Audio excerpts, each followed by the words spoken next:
How's it going, guys? Welcome to Dweeb Factory, shooting straight from Dallas, Texas. Here in the Geek House, we talk everything: comics, TV shows, movies, games. Everything that you want to hear, but no one else is talking about. Bo, what's our first order of business? We're going to be talking about Ant-Man. And I wanted to see what you guys think about this, just because it is one of those in-between huge blockbuster movies. Yeah, it's in the middle of... It's the bridge, yeah. Right? So where do you think this is going to lead us to, Kevin? Obviously, a Civil War. I mean, that's kind of a dumb question. Yeah. But I mean, how do you think it's going to tie it in? Yeah. Yeah. Well, picking up where we left off here at the end of Age of Ultron, I think that the world in the Marvel Cinematic Universe is gonna have a bit of a darker look on these heroes. Why is that? Going all the way back to the first Avengers movie, at the end of that one, everybody loves the Avengers. They're heroes. True. They saved the entire world from a huge invasion from outer space. But going into Age of Ultron, Ultron is a direct creation from the Avengers. I know they've changed up some stuff. Now Tony Stark is the inventor of Ultron as opposed to Hank Pym. They might tie that in with Ant-Man. Brought him back and stuff, but yeah. And even showing the older Hank Pym played by Michael Douglas in the upcoming film. Great casting. Yeah, great casting. I agree as well. They could do a play where the Ultron project itself was scrapped, and now that Tony had the actual AI to put into the program, after all that backlash that happened in the Age of Ultron film, I don't think anybody's going to be happy about that. I think Ant-Man's going to be the first. It's either going to be a game changer, something we never saw before, and it's really going to... Well, it's because they haven't done as much marketing on it as they have on other films. Exactly. Which, do we see that as a failure? Do we see that there's not much marketing because they're not excited about it? But I think one of two things. We're either going to love it or hate it. I do not think there's going to be fence sitters on this movie. I think it's going to be Rotten Tomatoes reviews, everything. I feel like it's going to be Man of Steel. You're going to either love it or hate it. Yeah, that's true. I don't know. All I hope it does is just give some good background information to Civil War. Because I'm not going to go into Ant-Man thinking like, oh yeah, now blow my, socks off again, Marvel. And I don't think it's going to be that kind of experience. I hope they do, obviously. I always have that hope every time I go into a Marvel film. But I think it's going to be more of, okay, well, how does this tie into Civil War? Because that's really what I want to get into. But do you have to spend $200 million and waste Paul Rudd? You know what I mean? Like, do you really have to spend this much money and make a movie just to set up Civil War? Like, you read the book. It does need setup. The book's amazing. Everything's good. But I just feel like, at this point, the movie's been in development for a long time. I think Ant-Man is the final part, like Kevin was saying, of... I hope it's good. Of a lot of the... Like you were saying, there's that backlash, there's that almost public animosity toward heroes that's going to, I feel, start in or at the end of Ant-Man, and then that's how Civil War is going to be tied into. Because for us, we know obviously what happens in Civil War, why Civil War came about, what the whole premise is, but for the average Frank Miller inspired. Yeah. Pretty much, right? Yeah. Sorry, I didn't mean No, that's fine. But with the average moviegoer that they don't know that, there has to be an Ant-Man to explain that. Why does everyone not like, say, superheroes now? Why is there a revamp of S.H.I.E.L.D. and is S.H.I.E.L.D. trying to pull in these guys and Tony's trying to lead this whole, well, no, don't do that, come to us and we'll do this better, and why is that going on? I like how you brought up the average moviegoer, because the average moviegoer isn't going to have all the background that we do when it comes to Civil War. Right. Also, a movie of that big of scope, they're not going to be able to have all the characters to set up that big conflict. Fantastic Four, Spider-Man. Yeah, I mean, those details, we'll go into more detail on that kind of stuff. We're going to have another video here in a couple days. Which I'm excited about. Talking about how the Marvel universe, with their cinematic universe and their comic universe, are really... There's some clashing, there's some cool intertwining details. We're going to go into detail on that, but as for the big film I've seen recently, it was Mad Max. Oh, Mad Max. This is not a film. That's an epic. I'm going to quote Chris Zuckerman real quick, which we're all fans of his YouTube page, which that's why we started our own. But he said, and I agree with him, Raiders of the Lost Ark, The Matrix, The Dark Knight, Mad Max. You guys might not agree with me, but for me, those are quintessential films that have formed me to be sitting in this chair right now that made me love films. Oh, sure. I mean, yeah, everyone's got their thing, but Mad Max, going back to watch the throwback stuff, you know, and then you see how there's the influence in other movies and how there's the things you still want to see in other movies that quite haven't done it yet. Yeah, totally. I think now have you seen it yet? I have not seen it. I know the interwebs are going to blow me up on this one. I still have not seen Mad Max. It's not one of those things Everyone hates you instantly. No, I'm just... Yeah.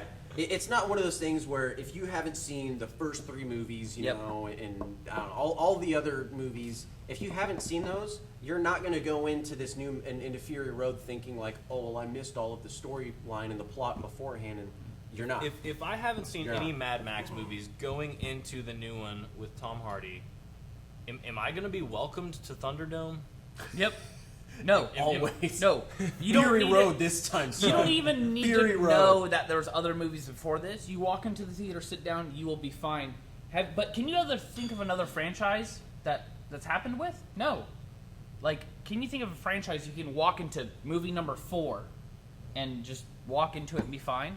This guy's 70 years old, shooting in the Sahara Desert, and just shoots these amazing films. That's that something are I do want to applicable talk about. everyone. Let's talk about his track record. So he starts out with, you know, the original Mad Max. The original right? Mad Maxes, and he gets all that done. Where does he go from there? Happy Feet. Babe. Yeah. By the way, he was going to direct the first Justice League movie.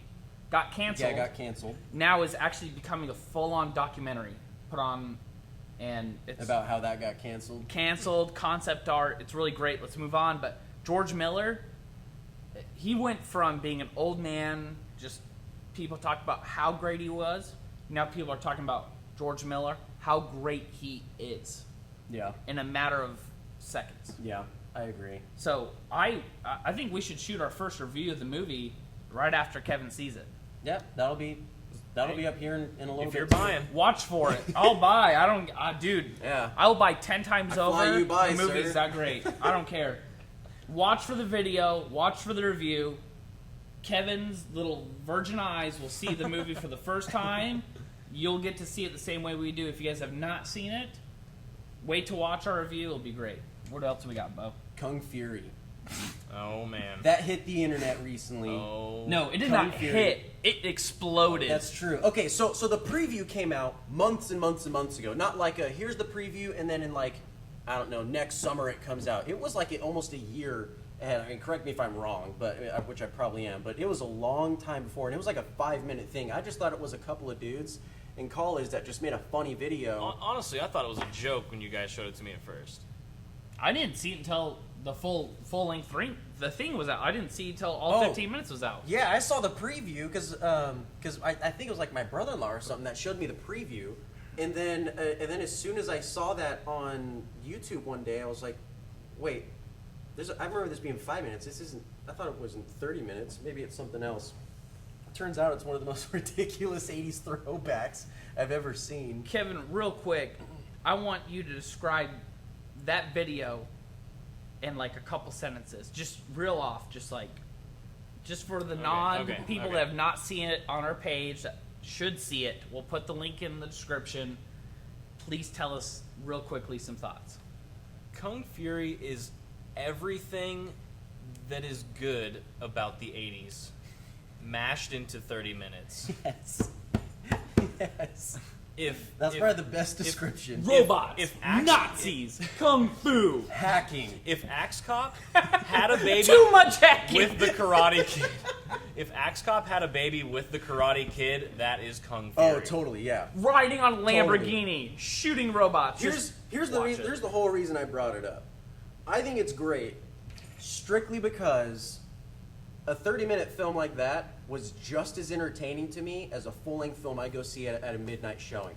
That's the whole reason I wanted to bring it up, was just because obviously it was pretty low budget. You watch the credits and there's a lengthy credit of people who were included in the production of that movie, but nothing as opposed to if you were to sit through the credits after a full-length 2.5 hour film. You know, I mean, there's There's a lot involved. I was actually disappointed that there wasn't a mid-credit scene. You've watched too many Marvel movies. Yeah, You didn't think there was like another. But I just thought it was great that the technology has been packaged in such a way that it's easier for people to get their hands on that type of hardware to make, and software, to make that type of film. I mean, it's totally green screen in a lot of places, Yeah. but it looked great. You see behind the scenes, actually, a lot of those are practical sets. They built a lot of that. And then, two, Well, yeah, but I think this is a separate video that we'll talk about because I'm sure you guys want to see. You guys have seen a lot of high-production fan-made films online. yeah, Have you guys seen that Mighty Morphin Power Rangers fan-made film? yes. Guys, it's so good. He's being sued by Saban just because they're scared it may like influence their upcoming Lionsgate movie. Like, I there's think, so yeah. many fan-made films coming out online that just push the envelope and are good. And I think it's great. I think this is right in that wheelhouse. Yeah, I think it's great because it does start to promote, well, people what, like us. What other great things are we going to see from that? You know, I don't know, in the future, obviously, there's always going to, whenever I drive by a movie theater, I'm always going to say, you know, if I watch a movie on my laptop or my phone or something, once I drive by a movie theater, I'm always going to say, well, that's where I see a movie. Yeah. You know, I'm forever going to do that. It's not like, you know, YouTube's going to be my new movie theater and I'm going to enjoy it that way. That's an experience in and of itself. That's what they want. Netflix and YouTube eventually wants to move to that. Oh, sure. With But, stuff but like what's this, going to it might be. happen? But what's going to happen with those guys that want to say review a couple films and how specific films are decided to be in Cinemark and AMC and I don't know iPic and you know Angelica theaters and whatnot? All of that. I think it's going to be kind of an intriguing change with talent. There's going to be a new take on things the next decade or so. But anyway, that's just something I wanted to bring up. The last Great. Can we all agree? Great. Everyone needs to watch it. Kung Fury. Yeah. You're gonna think Look it up on it's YouTube. totally. Leave it's your totally, comments Yeah. below. Take, Call us take, totally crazy. take 30 ridiculous. minutes out of your day. Tell us what Go you watch think about Kung it. Fury. We thought it was great, but like, just go in with Okay. with the mind that it's not serious. Okay. But I don't know. It's so good. Yeah. Just watch it. Next crazy thing I want to talk about though is Suicide Squad. Yep. Because we all saw the first couple of things Jared Leto came out with Killing Joke throwback and the other Killing Joke throwback of him with his hands on his head and whatnot. But everyone's saying how, oh, well, that's not what Joker looks like. Joker doesn't have these things in the comic book and blah, blah, blah. But I wanted to see what you guys thought about that. I'm a huge fan of Jared Leto. His music is debatable. Some people like it, some people don't. I love his music. I love his acting. The guy, his second movie he ever made, won Best Supporting Actor and won an Academy Award.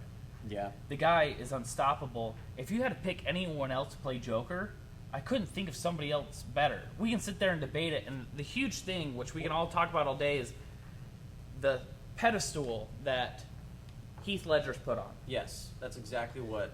And we can sit there and say, well, we shouldn't touch it, it's sacred ground. Guys, it's a character.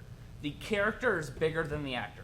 By the end of the day, the character is bigger than the actor. Let's move on. My thoughts, I think he looks amazing. It's a new take. It's something that I've wanted to see. The Joker has been written by many artists, many writers. He's had 100 different forms over the years. I'm ready for this new flavor of Joker. Tattoos, pink Lamborghini, and all. I'm ready for it. Yeah, they're bringing Joker into the new age, and like you said, it's hard to live up to that role after Heath Ledger blew it up in The Dark Knight. Yeah, well, it's also a different. It's also a different Batman universe. I'm going to be slayed for saying that, but when you think about it, it kind of DC, is. It's a completely new universe. Yeah, They've started over from square one and said, we're starting all over. So, yeah. and that's one of the reasons I think it's going to be fantastic is just because we were talking earlier. When you hear Joker, what do you think of? Killing Joke. Killing Joke, right? Alan Moore. Well, actually, what I actually read before I read Killing Joke was The Long Halloween, and to me, Jeff Loeb's Sale. Great. Yeah, exactly. Great comic. That one area where there is that kind of almost montage of how the other villains were taking out other villains and other people and whatnot, and there is that one frame where there is a shotgun blast through a door, and Joker's head is sticking out in there, and his teeth are all jagged and stuff, and he's Yeah. just smiling, Oh, and he's like this big so on the page. good. That is Joker to me, you know, and that's what I'm kind of looking for is let's look for another aspect of it. Let's look at that at another angle, because when you think Joker, you don't think, well, you don't think the character himself. You think of let's think of the psychotic stuff he does and the. What do you think about the tattoos? I think it's cool. It's a new play. They're a little bit over the top, and I understand. Why would you get a tattoo? It's a scar. That's a great point. Crazy Could be a person. scar. You could be crazy. It could be meaningful. It could. I mean, tattoos. It just makes it modern. Tattoos Let's be speak honest, volumes guys. about people. Yeah, it just- which a tattoo where it's like for mom and it's like spelled wrong. I don't know, stuff like that. It speaks volumes because you're probably an idiot, or your artist is probably an idiot, right? But there's two tattoos that stood out to me. There was a Robin tattoo on there, Yes. preferencing that possibly this took place after he killed Robin. If you don't know Joker killed Robin, Go read Death Then- in the Family. no, please keep watching our shows so you can be an educated person in life. But two, another tattoo that really stood out to me was a Get your smile. degree. Yeah. Watch us and get a degree. Get degree in Dweeb Factory. We'll issue it to you for $5. But a smile right here on his shoulder. So when Batman pulls up his cowl, it's like this, right? Think about if the Joker pulled up a smile right here on his, I think it. I didn't even think of that. There's a lot of things. A lot The of people Haws were my favorite because it was the same text from one of the books. Yep. It was the exact same from one of the books. And People that- think the the damage maniacal here on the laughter. forehead. People think it's a little too on the nose. Guys, he's gonna be wearing a suit. This whole universe is modeled after the Dark Knight Returns. He's gonna be wearing a white suit. I think another he's wearing cool clothes. thing is- You're gonna see one tattoo maybe. No, I think a cool thing about it is you never see Joker without his suit, right? I mean, you did in Dark Knight. He wears vests and his button-up shirt. Still pretty much a suit. Don't I think forget about that nurse costume. Dude, that nurse costume. The nurse costume. I had a buddy show up to a Halloween party one time. We'll talk about that. I wear nurse costumes. And moving on. Anyway, no, but I think what it's going to be is the whole purpose of putting the tattoos everywhere so you can friggin' see them. So I think what it's going to be is there's going to be an actual first moment in film, in comics, and maybe there's something out there where Joker doesn't have a shirt on, but where he's actually going to have a scene where he doesn't have a shirt on, which I think is cool just because nakedness creates a sort of discomfort with people, a sort of connection, an organic connection that is, What well, about- this is something I haven't seen before. You know? What about Harley Quinn? We've seen pictures of Margot Robbie, which was in Wolf of Wall Street. We've seen tons of set photos of her. We know that she's going to be. What do you think's going to make Harley Quinn? I think the building chemistry between Margot Robbie and Will Smith, the work that they've done prior to Suicide Squad, I think that's going to Focus. pull into this, and that's going to be a pivotal point of this movie. Yeah, I think I think that's going to be great because there's probably going to be a little bit more interaction between them two than you would think in this movie. Just because, like you were saying, that chemistry being built up, that's just an initial thought. But I think one of the things we were talking about earlier was also the accent. You know, I mean, because one of the points you brought up earlier, Mr. was, J. Oh, Mr. J. What's one of the points you brought up earlier? Name one of the comics she was in before the anime show on Nothing. Cartoon Network. No, she was. not anime, but she was created the because of the animated Batman series. animated Animated series. series. Paul Dini, who still is to this day the master of animated series, put her in there. She was an afterthought. Yeah. And she grew with such popularity. She is hardcore comics for Yes. women. I do not go to Comic-Con or any con without 20 women modeling Harley Quinn. And all types of different Harley Quinns, too. They said in the the show she's classic, going to have the new 9 age. costumes in the movie. Oh, wow. 9 costumes. So a lot of people are freaking out. She's You've also seen an the Arkham costume. Knight, so that's going to be another push for that. Because one of the teasers was cop gets beat up, his hat flies off, she grabs the hat and puts it on. There's a I whole was like, teaser oh. just for Harley Quinn Yeah, I for was like, Arkham oh, Knight. Harley Quinn, you know. So that was. But for you, what do you think the impact of Harley Quinn in this movie is going to be? Her as a character, what do you think her impact is? To me, it depends on whether or not they go back to her origin story. as Harleen Quinzel, the psychiatrist at Arkham, who actually tries to cure the Joker. I mean, we've already seen some set photos of her in the glasses and the blue button-up, so it looks like they're going to play towards that. It might be a little flashback scene in there somewhat, like they've done in some of the comics. But no origins, though. I think they'll do what you say. I think they'll do flashbacks and show a background. They'll call back to it. I honestly don't think they'll use that much time in a movie with this big of a character cast to really flesh out the backstory. I think they'll do a couple of flashbacks showing how she kind of descends into madness while she's trying to cure him. Yeah, like look at let's look at The Dark Knight, right? There were scenes where there was no flashbacks where Joker's like, oh, I'm a kid Joker now. Yeah, you didn't need an origin. Yeah, you didn't. No, what it was. Everyone's past origins. What it was no one my needs father origin said films. this. I hated my father. Right? I mean, those kinds of really bold things to say in a film, where things like, well, that kind of makes you wonder about how he grew up, but it also lets you understand that he wasn't always the way he was. And I think those are the kinds of simple one-liner things, that are going to create that curiosity, which will make that character interesting. Because then you're going to be like, oh, well, your mind's going to be going crazy. Oh, well, what was she like before? Was she a doctor? Was she a whatever? I don't know, car driver? I think this is going to be exciting we've already seen how it's impacted women in a comic and movie role. I think this is going to be even more impactful for women seeing it for the first time. I'm excited to see this movie. We can talk about it all day, but I'm psyched. Yeah. I'm gonna be the first one at the door to see it. Are you psyched for the new Marvel reboot? You see the picture? Oh, the comics? Yeah. Dude, I've got some mixed emotions on it. Okay, so who did you notice is not in the picture? Any X-Men, X-Men? first off. Yeah, I was gonna say that. Any Other- Fantastic Four? Because I opened it up and I was like, small- Wolverine is probably one of my favorite parts about the. Other about that than the universe, small so. reveal that they did for X-23, who's obviously Wolverine's clone, taking over the mantle of Wolverine in the actual X-Men, and then Wolverine himself, Logan, becoming old Logan. That could go in a different direction. But that was the second picture released. The first picture released didn't have him in it, yep. and we all freaked out. And they're like, "Wait, stop! No, sorry. That's not all we got. Here's the Hang second on, hold picture." your But horses. that's a video which I'm excited to get on, especially with you. Is talking about how Marvel is totally kicking out these other franchises they don't have the movie rights to. But let's just go off. First of all, Iron Man has a new suit. He looks younger. And do we even know that it's Tony Stark inside that We suit? don't know because Tony Stark and it's just Could be Don Cheadle in the comics. in the comics. There's a button you press in the comics and it's voiced by Don Cheadle. You pay $7 for comics now because you get his voice. I don't know. I think it's gonna be something where because there's missing features, They're revamping everything though. Do you think it's influenced by the movies? Yes, Of course. 100%. Thank you. But let me ask you this: if you have a business that makes $1 billion a year and a business that makes $100,000 a year, which one's more important to you?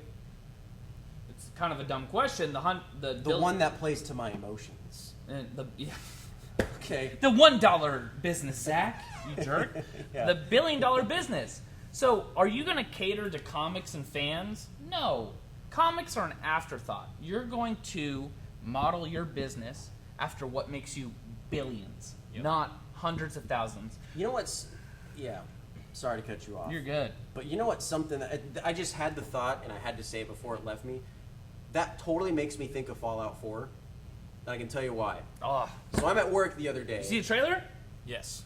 So I'm at work the other day. So good. My buddy messages me and says, "Hey, are you stoked for the new Fallout 4 trailer?" I was like, "Man, they're not going to come out with a Fallout 4 trailer." Let me tell you why. Bethesda took on Doom. Bethesda still got the whole fiasco with Elder Scrolls Online, the Tamriel Unlimited thing. If you think maintaining an MMO with one hotfix a week and one patch every 4, 5 to 8 months is good enough, you're completely wrong. Completely wrong. It's so much time and effort and manpower and money that it's ridiculous. And so when I heard about Fallout 4, maybe, and then they had already announced Elder Scrolls 7, Argonia, Black Marsh, wherever, we're going to go see the reptile guys, whatever, which I'm stoked about. I'm going to play the living daylights out of.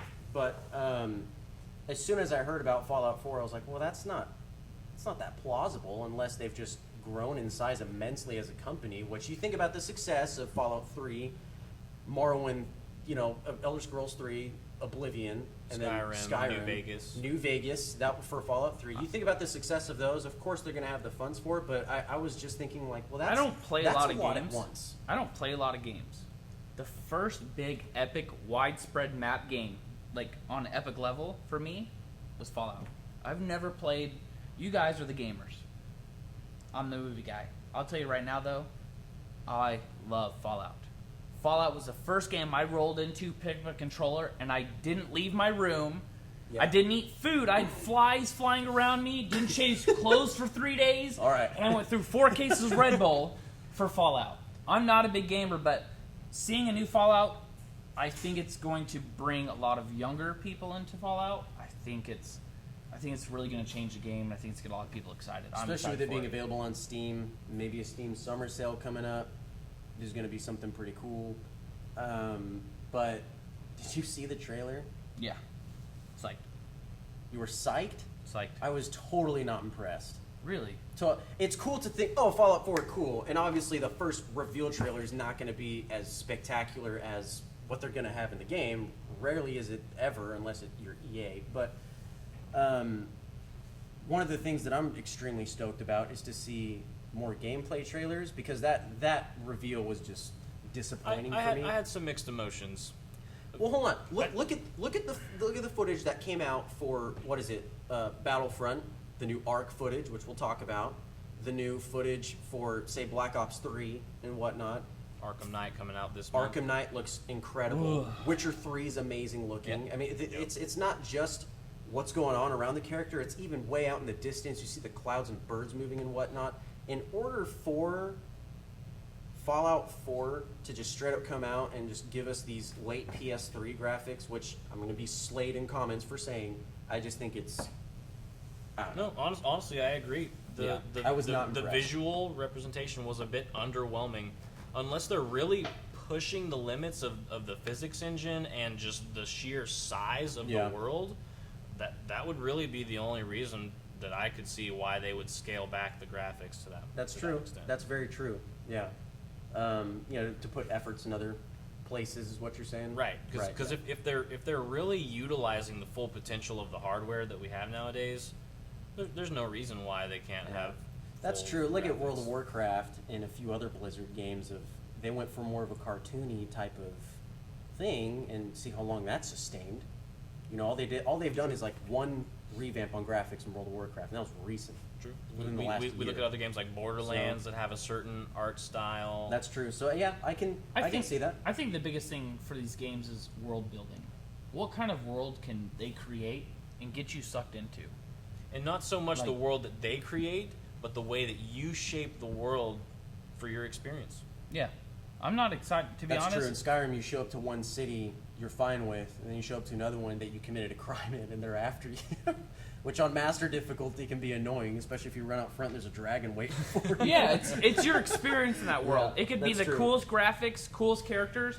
What's your experience inside that world and in that realm? And that all depends on the writers and creators. What are they building for us to react with? And I had such a fun experience with Fallout. So the trailer itself, I'm sure, for a lot of people, is underwhelming. I was excited. Well, yeah. We'll go into more detail on that. That's something I could go on about for a while, but we'll go into more detail on that. A few of the things we wanted to talk about, though, was one thing that just came out was the expansion for Destiny. Mm-hmm. Was it House of Wolves? House of Wolves, yep, dropped May 19th. They actually just ran a big patch for that addressed a lot of the issues first coming out. Like some hot fixes and think, good. Yeah, good. I'm gonna step back for a minute because I know this is about to get heated. No, it's fine. No. We'll talk about Destiny. No. We'll talk about Destiny in an upcoming video. You'll be able to see Kevin and I give each other black eyes of how we feel about Destiny. We're gonna have a battle video. What we're gonna do is we're gonna have friends. a hot debate video on certain topics, and I feel like that's gonna be a certain topic. Destiny is definitely gonna be one that we will talk about. Love, hate, a lot of love, hate here, but the expansion pack, I feel Destiny's just. I think it's brought in a lot of non-gamers into the world of gaming, at least console. For myself, again, not the most hardcore gamer, their advertising campaign was amazing. Yep. I feel that it was able to bring people like me in and attract me back to getting into games. Now, for hardcore gamers, when you really get into it and really pick it apart, like you guys said, we'll get into it, but some people love it and hate it. But I felt it did a really good job of bringing people back into gaming. Vanilla Destiny, right when it was launched last year, it was a great lead up to what they're implementing now. With the first DLC, The Dark Below, they added on a new raid, some new mechanics that kind of fleshed it out a little bit. But the House of Wolves is really where Destiny is staking their claim. There was a lot of complaints with just the repetitive storyline or the lack of story altogether. I mean, if you go looking for it, the Grimoire cards are online, but still the story is not actually in the game itself, and that's one of the big things that actually deter people from coming back. Another big thing that completely deterred me away from the game. I thought we were going to talk about this in another video, but let's just go into slight detail on this now. Is I watched this guy try and defeat Crota over 100 times, Whatever. just for that dumb sword thing. That dumb sword thing, and How many times did you play Mario Brothers for a dumb flower? they did it. No, well, you got the flower. They did it textbook. I'll get your flower every single time, and that freaking thing was broken. I will say single that time. right when the hard mode Crota dropped, The hard mode? How mode. Hard was that mode? It was hard. It looked was difficult. real Don't hard. get me wrong. It looked difficult. I got hard but for at that the, mode. But at the Right same when it time, dropped, but at there the was same more time, of a chance of the game screwing you over than you actually. Dude, that's messing making up. my pun even worse. Keep going. Hard mode Crota, they fixed a lot of the bugs that went out with that first update. I'll say it's a lot better now. Video Going for back. another time. Black Eyes will happen about Destiny. Should we call that? No, viewers. I feel like the best name for our let's battle get some videos input. is called Black Eyes. Black Eyes. Black Eyes. Black Eyes. Black Eyes. Battles, massacres. I don't know. I don't know. Yeah, I like Black Eyes. Work in progress. Welcome to the Octagon. But we want to have a debate video. If you guys want to see a debate of certain topics, please let us know. Yeah. If you guys want to see who'd be a better Iron Man, who should be casted in a certain role, what video game's better than another, we would love to debate it here on the show. Two last things before we close are, real briefly, the Overwatch trailer that came out yesterday. This the big Blizzard guy over here. The Overwatch trailer that came out. Blizzard Wizard. It was all about the turret, and that was awesome because it just looked like a very balanced game. It wasn't very far from the flaws that I see in other games when I play Call of Duty, when I play Battlefield, when I play, I don't know, I mean, the first games I got into were like Marathon, Quake. Mine was Snake. Doom. Snake on your Nokia, you know. I mean, the flaws you find in those games and the wonderful things you find in those games, I saw a lot of what I've been wanting for a long time in a first-person shooter. I mean, I got turned off to first-person shooters for so long just because it was so... It was either the same thing or it was like, well, we can't think of anything else new, so let's go to the future, you know. And I wasn't all that impressed with that. I mean, I don't know. Wonderful game still. Black Ops 3 going to be revealed at E3. Let's go even further into the future, which I'll still play the living daylights out of, and I will slay anyone in that. But it's just a matter of, it's not going to be something that's going to keep me every week going back to play. One thing I want to touch on for Overwatch is that I feel that Blizzard is taking bits and pieces of other first-person shooters, different mechanics, like you were saying with our turret master. Was it Forbjorn? Yeah, Forbjorn. Forbjorn. I'm gonna get wrecked on the internet for that one too. The internet's unforgiving, man. But It is not in Flopion. They remember the best everything. part about the mechanics with that character is he's almost an engineer class, but it's not just throw a turret, forget about it. He's hammering the He had thing. to maintain that thing the whole time. He actually gets a buff where he can hammer it faster and upgrade it faster. It looks like they. But what was really cool about it was the fact that you had to put your turret in a place that was somewhat in the open so that way it could take damage, because then you could level it up by repairing it. Like right up the middle. So you had to do that in order to make sure that the turret itself could level up, right? So, And I'm excited to see a lot of the other characters too. If you just go check out some of the ones that they have out already, Reaper seems to be a fan favorite already, just because of his aesthetics and his battle style. yeah, it's also terrifying to be waiting around a corner and see the giant monkey dude Winston. flip around a corner and punch you in the face. Winston. I never thought it would be terrifying, but Reinhardt it is. with Some the silverback giant armored shield gorilla. that your That's the team thing. can run That's the through, thing but of others children's can't. nightmares That's right true. there. One That's of true. my favorites is actually Zenyatta, the cyborg monk class. Yeah, that is he's, pretty he's cool. actually a heal support build, but he's got some pretty decent firepower to him too. I just like the actual teamwork placed in there, rather than, because you look at Call of Duty. One of my favorite first-person shooters, is Modern Warfare 3. Love it. Strictly because I could choose to play my class so many different ways, right? I could be at the same gun, same setup, everything, but I could go the specialist path, assault package, support package, whatever, which was cool because you could support each other that way. This one is very, very in-game, almost, and I know Blizzard doesn't like this, but almost a Team Fortress style of, I mean, you saw Winston throw up a huge shield right as a huge rocket came through. The turret was put down when the shield was thrown up, and then Reaper comes in, and it was really intriguing to see the dynamic.